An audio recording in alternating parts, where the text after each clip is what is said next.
Jumpa lagi di Cangkruan Embongan. Nah, sekarang kita ketemu lagi. Gimana Cak El? Alhamdulillah hari ini baik. Baik ya. Gimana Mbak Tarjo? Alhamdulillah. Iya. Alhamdulillah saya juga seperti biasanya juga alhamdulillah baik-baik. Barusan ada peringatan Hari Sumpah Pemuda. Dimana Hari Sumpah Pemuda itu terus kita jadi teringat akan makna pemuda, dimana pemuda ini biasanya labil biasanya. Nah, kemudian mereka mencari jati diri. Nah, ini terkait dengan itu ingin saya tanyakan kepada Mbah Tarjo, itu jati diri itu bagaimana menurut pandangan Mbah Tarjo? Oke, Cak Abang maupun Cak El, Iya. dengan semangat Sumpah Pemuda itu semoga kita secara pribadi juga masih tetap semangat sebagai pemuda. Ya, harus itu. Harus. Lah, kalau kita mengingat peristiwa Sumpah Pemuda itu, kita harus mengingat apa yang diambil hikmah atau cita-cita dari peserta Sumpah Pemuda itu apa. Kan gitu kan? Iya. Ingin menciptakan negara Indonesia yang berbangsa satu, berbahasa satu, Bertanah air. bertanah satu. Iya. Ini yang harus kita tanamkan sehingga kerukunan NKRI ini tetap harus kita jaga apapun yang terjadi. Siap. Apapun yang terjadi tetap harus kita jaga kerukunan bernegara ini, kan gitu ya. Baik, pertanyaannya tadi menarik ya, mengenai jati diri. Apa ya jati diri? Kira-kira setiap orang memang punya persepsi masing-masing. Kira-kira jati diri itu apa? Ada yang karena orang itu mungkin dari transisi masa kecil menjadi ke arah dewasa. Arah dewasa itu berarti nanti ke arah pemuda, itu mungkin dia menghadapi alam dunia itu kan pasti meraba-raba barangkali. Sebetulnya dunia ini apa sih? Saya ini apa? Saya harus bagaimana? Mungkin begitu. Sebagai contoh aja secara fisik, ketika anak-anak mungkin tidak berpikir mengenai tata rambut, tapi begitu menjelang pemuda ini sudah mulai rambutnya dipanjangin atau dicat warna-warni atau bagaimana, itu secara fisik. Atau jenggotnya dipelihara, kumisnya dipelihara, atau kumisnya dipotong, jenggot dipelihara. Ini kan bentuk mencari jati diri secara fisik. Iya. Atau kok kalau perlu mulai kepengin badannya kekar seperti Arnold Schwarzenegger. Wah, dengan main apa? The Terminator. Gym atau apa, itu berarti dia mencari jati diri secara fisik. Iya. Ada lagi mencari jati diri secara cita-cita atau bakat. Iya. Saya ini bakatnya apa? Gitu. Jadi mulai mencoba-coba lukis atau teknik. Olahraga Jadi juga. sepeda motor itu enggak apa-apa dibongkar, dipasang, akhirnya nggak bisa bongkar, nggak bisa pasang, gitu kan? Atau TV, radio dicoba dibongkar, nggak bisa pasang. Tapi itu kan dalam rangka proses mencari jati diri, mencari hal-hal yang baru yang belum dialami dan ingin mencoba. Dia mencoba tantangan, kira-kira bisa atau tidak, dan nanti banyak hal. Atau juga olahraga. Jadi kalau masih anak-anak itu melihat pemain sepak bola dengan lari, sprinter, maka dia sudah mulai latihan lari, menguatkan fisik. Itu berarti kan jati diri secara fisik. Nanti juga ada lagi nanti kaitannya dengan bakat. Nanti fisik dan bakat bisa jadi beriringan. Saya bercita-cita ingin menjadi tentara, karena melihat figur tentara yang gagah, sehingga dia udah mulai kalau perlu potong rambut seperti tentara, badannya udah mulai ditegapkan, bajunya digimanakan. Ini kan mencoba mencari jati diri, sebetulnya kita ini seperti apa. Atau yang negatif mungkin juga ada. Negatif itu mungkin sudah mulai yang laki-laki bermodel seperti wanita, yang wanita bermodel seperti pria. Itu kan mungkin terjadi ya dalam pencarian. Nah, dalam kondisi kayak begitu ada lagi ya, mencari jati diri itu dalam konteks rohani. Sebetulnya manusia ini apa sih? Yang menciptakan siapa? Harus bagaimana? Kalau saya punya fisik tapi juga punya roh, roh kita itu siapa? Pertanyaannya aneh, namanya orang kan tergantung pengalaman dan lingkungan. Jadi roh kita ini siapa? Wah, jangan-jangan titisan siapa? Ya, namanya orang. Atau reinkarnasi siapa? Ditanya-tanya, dicari-cari. Atau titisan siapa gitu. Saya kayaknya kok pernah mendengar model seperti itu. Iya, betul. Atau juga ingin bertemu, ingin kenal. Wah, dengan cara apa? Mungkin melihat buku atau orang, atau punya guru juga mungkin, dengan meditasi, atau dengan di tempat sunyi, atau di gua, atau di pantai. Ini namanya pencarian, ya semua bisa terjadi kan? Ya, semua bisa terjadi. Jadi ya, saya tidak bisa memastikan yang dimaksud jati diri itu apa. Saya nggak bisa memastikan. Tapi saya hanya fenomenanya kok ada model-model semacam itu. Iya. Mengenai jati diri rohani ini yang sering kali dibicarakan di bidang filsafat, bidang keagamaan ataupun spiritual tentunya. Ini yang selalu jadi pokok pembahasan yang cukup seru sebenarnya.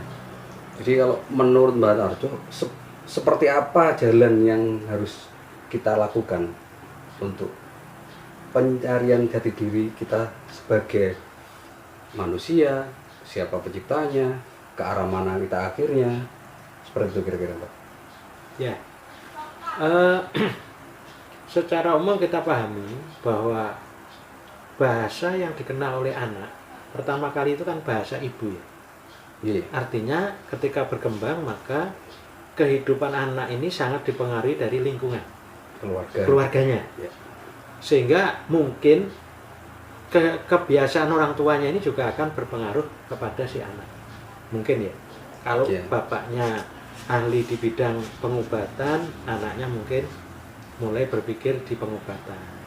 Bapaknya ahli di bidang keamanan, anaknya berpikir keamanan. Mungkin. Artinya apa yang dipandang dilihat itu mungkin yang jadi panutan interaksi pertama kali.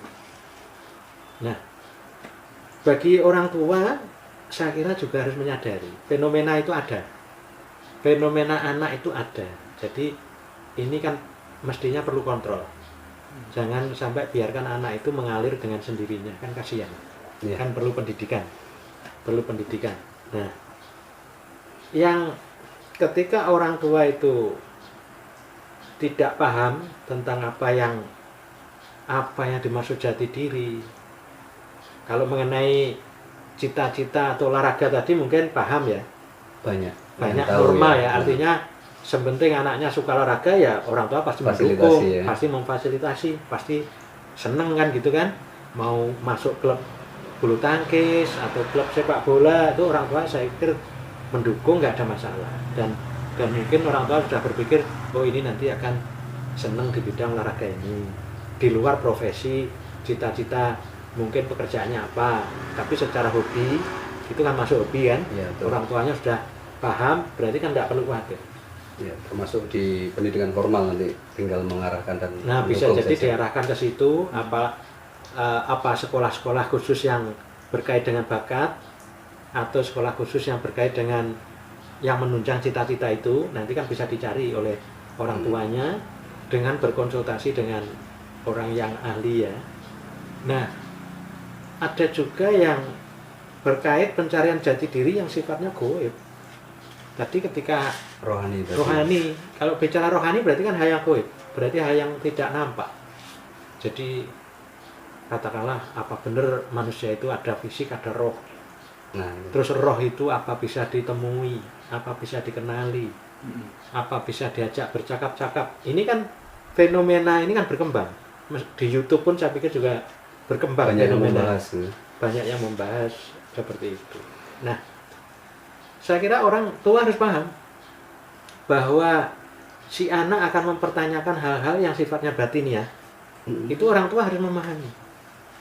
Nah, hal-hal yang sifatnya batiniah itu menurut saya bisa dikategorikan ada yang melalui jalur agama, ada yang melalui jalur non-agama, atau juga jalur akal gitu. Jadi orang mengandalkan akalnya, logikanya. Nah, itu harus dikenal. Nah, kalau orang tuanya itu memahami bahwa urusan gaib itu yang paling ahli adalah orang agama, misalkan, karena orang beragama itu kan dikenalkan pada rukun iman, iman pada yang gaib, iman pada Rasul. Pada Rasul itu kan kita nggak mengenal, itu udah meninggal masa lalu, tapi kita diwajibkan mengenali dan mengimani. Yang iman kepada malaikat, iman kepada makhluk yang gaib, iman pada yang gaib.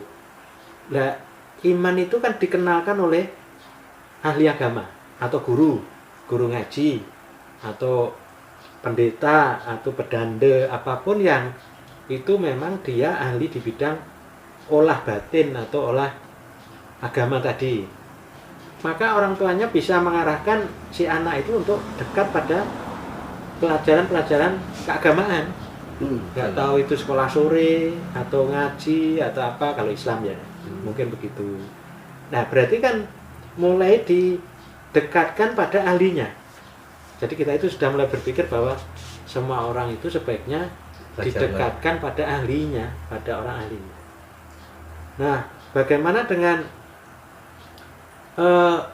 belajar pada orang yang tidak agama? Jadi bukan dari sisi agama, mungkin spiritual tapi non agama. Ya itu hak, silahkan aja, setiap orang punya hak. Atau diarahkan kepada orang yang pakai logika, wah, ahli filsafat mungkin, bagaimana mencari simulasi dari sisi akal, itu mungkin juga.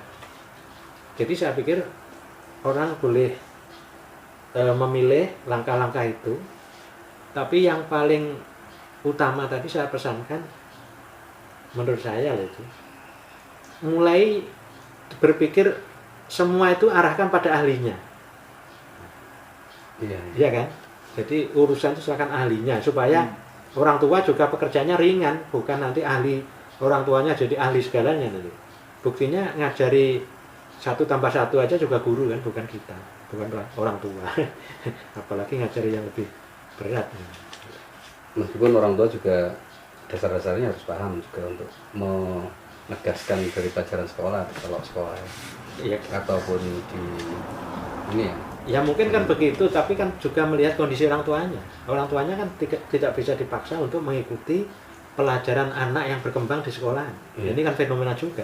Semakin tahun semakin terus perubahan zaman. Makanya solusinya kadang-kadang ya ada bimbingan tes, ada klub-klub sekolah itu, karena orang tua saya yakin juga ada batasnya, karena eranya kan berubah. Iya, itu. Lebih detail lagi Mbak, untuk ke arah rohani, siapa kita, jadi diri kan arahnya kan siapa kita, mau kemana, tadi kan belum jawab. Sampai mau kemana, sampai akhirnya bagaimana. Ya. Kira-kira jadi diri yang arah itu gimana? Kalau yang saya tahu ya dari unsur dari sisi agama, itu kalau agama itu kan mengenal sang pencipta alam, termasuk pencipta manusia. Maka manusia diciptakan oleh Tuhan. Berarti itu Tuhan itu kan asal. Manusia berasal dari ciptaan Tuhan. Setelah itu manusia itu kemana? Umumnya kan meninggal. Kalau meninggal rohnya kemana? Nah, ini agama kan percaya bahwa orang yang meninggal itu nanti kembali kepada Tuhannya. Jadi kembali ke sisinya. Itu dari sisi agama kan percaya begitu ya. Namun setidaknya orang itu kan bertanya, orang itu dari mana, terus bagaimana, terus kemana, kan gitu ya. Yeah. Nah, itu saya menangkap ini adalah tadi adalah dari mana, berarti dari ciptaan Tuhan, kemana berarti larinya ke Tuhan. Terus bagaimananya ini, prosesnya ini, lah inilah. Ini saya kira lebih baik diarahkan kepada orang yang ahlinya. Kalau pengetahuan dari mana ke mana itu memang di dalam agama itu sudah detail, sudah diajarkan secara baik, maka anak diarahkan kepada sektor agama. Selain sektor ilmu-ilmu lain, ilmu-ilmu duniawi, ilmu-ilmu untuk sekolah formal, maka diarahkan ke sektor agama ini, maka dia akan mengenal pandangan-pandangan dari sisi agama. Sehingga nanti caranya bagaimana, penjelasan dari asal dan arah itu nanti dari sektor agama itu ada di situ. Sehingga kalau ada anak pemuda ya yang mungkin berpikir, bertanya, perlukah agama? Nah, ini. Kenapa kita itu bertuhan? Perlukah bertuhan? Perlukah. Pertanyaan itu saya Adakah Tuhan ini? Oh, apakah ada Tuhan? Di mana? Pertanyaan itu saya kira wajar. Wajar karena manusia punya akal, kecerdasan, itu pertanyaan-pertanyaan itu wajar. Dan orang tua harus jeli, harus setidaknya ini harus mengawal pertanyaan itu bagaimana. Nah, kalau ada saat ini ada orang yang masih mempertanyakan perlukah Tuhan atau Tuhan itu ada atau tidak, mohon maaf, sebetulnya itu termasuk ketinggalan zaman. Gitu. Ketinggalan zaman. Ketinggalan zaman. Itu iya. Jadi kalau ada diskusi perlukah kita bertuhan, sampan itu ketinggalan zaman. Lo kok bisa? Sampan lebih cocok hidup 3000 tahun sebelum Masehi. Itu zaman para pencari Tuhan waktu itu ya. Kalau nggak salah itu nanti ada Begawan Vyasa. Mungkin itu asal mula dari agama Hindu. Ya. Begawan Vyasa itu ke gua untuk mencari Tuhan. Nah, nanti kalau kisah nabi-nabi juga demikian, termasuk Nabi Muhammad ke Gua Hiro, atau nanti Syekh Abdul Qadir Jailani ke melanglang buana sampai ke gurun-gurun, ke makam-makam keramat, itu untuk mencari Tuhan. Itu masa kita itu nggak mau tinggal belajar terus mau mencoba sendiri mencari Tuhan? Lah kan sudah dilalui semua oleh mereka. Masa sesuatu yang sudah dilalui terus kita itu mau menciptakan yang baru? Wah, ini saya kira kenapa sih kalau sudah ada kok tidak nyontek yang sudah ada? Ini namanya sesuatu yang tidak memanfaatkan yang sudah ada. Pengen hebat tapi tidak hebat. Mubadir. Termasuk mubadir. Kalau udah mubadir apa gunanya? Itu sia-sia waktu, pikiran, tenaga. Kenapa? Dan usia kita. Kalau kita memang mau ingin menguji kecerdasan kita datangi aja ahli agama. Kalau Islam mungkin kiai atau ustadz, datangi, jak ngobrol. Atau kalau Hindu ya bedanda, kita datengin ahli agama. Atau Buddha pendeta, atau Nasrani pastor dan pendeta, datengin. Itu baru gentle. Silahkan berdialog di situ. Gitu. Baik logika maupun agama ya. Monggo di situ. Karena orang beragama itu juga bukan orang tidak berlogika. Ya, begitulah rekan-rekan penjelasan Mbak Tarjo mengenai apa itu jati diri, bagaimana mencari jati diri, dari mana kita, mau kemana kita dalam kehidupan ini, dan bagaimana yang di tengah-tengahnya tadi. Karena ini menyoroti soal pemuda di momen Hari Sumpah Pemuda, yang nantinya juga kita sebagai orang tua yang akan mengajari kepada pemuda. Ini pertanyaan menjelang akhir dari diskusi kita kali ini, selalu kita pertanyakan tentang spiritualnya. Bagaimana caranya kita mencari jati diri yang baik? Baik ya. Untuk mencari jati diri terutama dari secara fisik, secara cita-cita, atau secara batiniah, begitu ya tadi ya. Ini kalau sekarang itu kan sudah umum bahwa ada yang namanya tentir atau orang yang mengguiding atau senior itu apa ya? Yang mendampingi sebagai senior, orang yang lebih ngerti, yang lebih ahli. Jadi semua itu sekarang itu diharapkan semua itu didampingi oleh ahlinya. Jadi kalau berkait dengan olahraga ya ahli olahraga atau klub olahraga, pelatih. Kalau berkait dengan bela diri berarti ada pelatih di situ, ada klubnya. Bukan belajar bela diri sendiri lewat buku di belajar gitu kan, enggak, kan lebih cepat kan kalau ada pelatihnya, ada tentirnya. Ini harus dimanfaatkan. Termasuk juga dari sisi batiniah tadi. Itu kan ada orang yang bisa secara batiniah, terutama adalah dari sisi agama itu. Di situ kan memang di situ nanti bisa dicari ke guru-guru siapapun dari sisi agama itu kan banyak juga sisi agama yang punya pengalaman ini, dan itu kan banyak juga. Dan itu ribuan ulama atau jutaan ulama. Jadi kalau kita itu belajar sendiri, cari sendiri, sebetulnya sayang, kurang cepat. Jadi yang cepat itu adalah ada tentir atau mentor, ada mentor. Dan kalau belajar sendiri punya resiko salah mungkin. Resiko salah, resiko nggak nyampe, resiko arah. Itu malah nanti siapa yang mengarahkan nggak ada. Nah, bahkan ini dari sisi ulama Islam yang saya dengar adalah satu, bahwa Nabi itu bersabda bahwa segala sesuatu serahkan pada ahlinya. Kalau bukan pada ahlinya maka tunggu kerusakannya. Gitu ya. Kan gitu ya. Resikonya. Jadi kalau tanya agama jangan tanya pada petani kurma. Tanya menanam kurma ya jangan tanya pada Nabi. Itu di situ. Nah, terus berikutnya ada juga bahwa ketika belajar segala sesuatu, kalau belajar ilmu itu kalau tidak ada gurunya setan. Wah, ini kalau mestinya kalau tidak percaya mungkin bisa dibuktikan. Gitu ya. Atau cukup bertanya. Jadi orang itu begitu loh. Kalau kita memainkan logika itu, kalau tidak percaya buktikan. Tapi kalau sudah percaya ya bertanya, berarti percaya dengan yang ditanya. Bahwa jarak bumi bulan itu sekian, kalau kita percaya pada ahlinya ya kita percaya. Tapi kalau tidak percaya ya silahkan diukur sendiri, kan begitu. Ini coba logika kita itu coba dihidupkan. Jangan logika hanya untuk ngeyel, toh itu namanya kan nanti malah merugikan diri sendiri. Itu habis waktu, habis tenaga, habis waktu semuanya ya. Ingin merasa hebat, merasa pintar sendiri, nyari sendiri, menemukan sendiri, entah apa.